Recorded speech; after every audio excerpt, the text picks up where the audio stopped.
Hello, this is Miss King, and here's a recording on how to find the slope when given 2 points. Okay, so it would work with these type of problems when it asks you for the slope, and especially if it's a slope formula.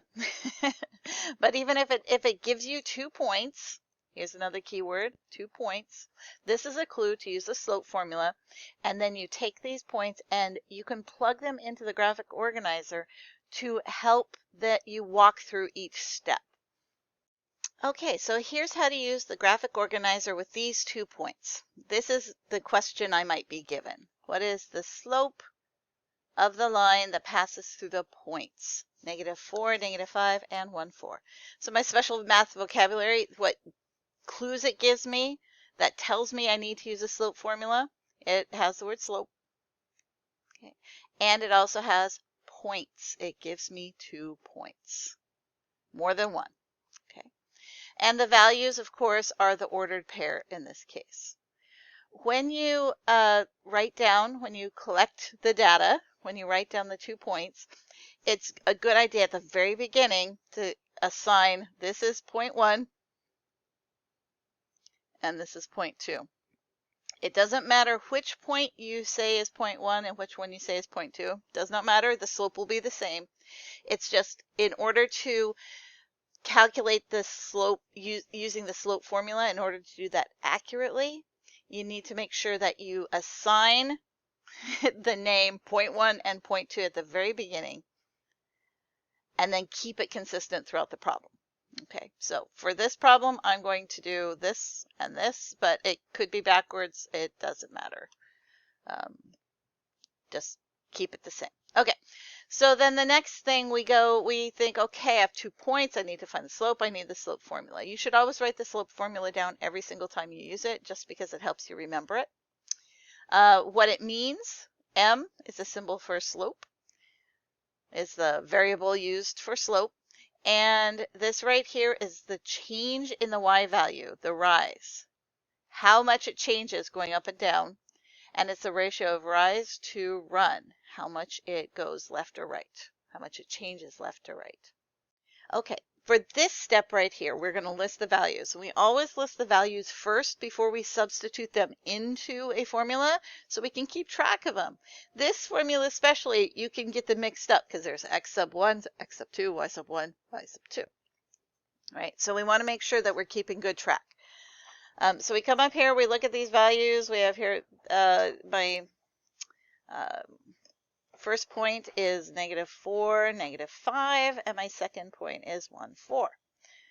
Ta-da! I put them in there. And you notice that this -4 and the 1, they're both red.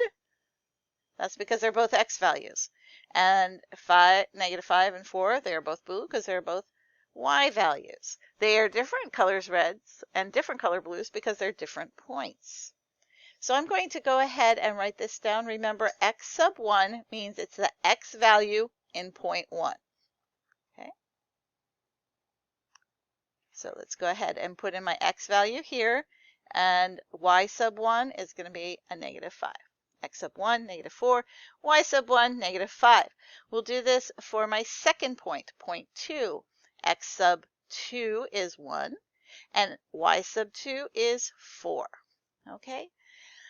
So now when we come back to this formula, it's a little bit easier to substitute in the values. All I have to do is come up here and look. So this one right here is y sub 2. Well, my y sub 2 is right here. I'm going to put that in here, 4. My y sub 1.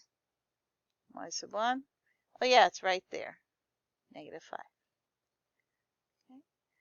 My x sub 2, let's come up here. Oh yeah, that's 1 right there. And my x sub 1 is right there, -4.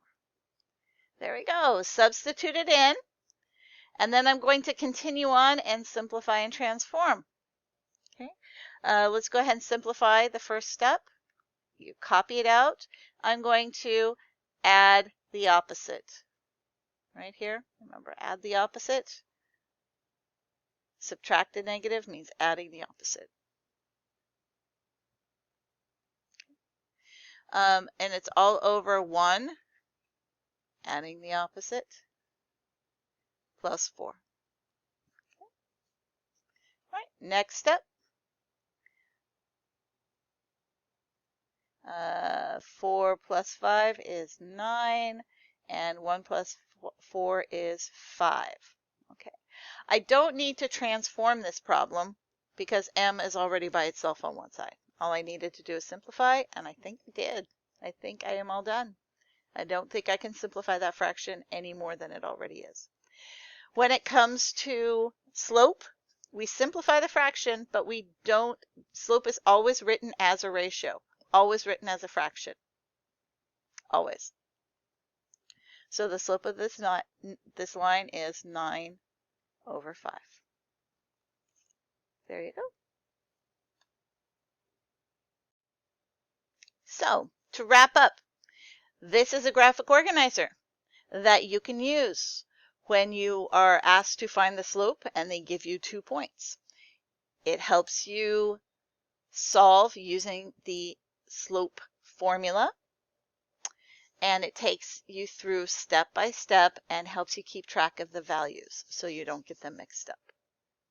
You can use this over and over and over again if you, let's say, print it up, put it in a clear plastic sheet protector, and use a whiteboard marker on it.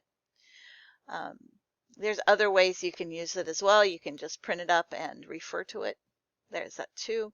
You could laminate it, write on it that way with a whiteboard marker. So lots of choices, but there it is. I hope it is helpful for you. Thank you.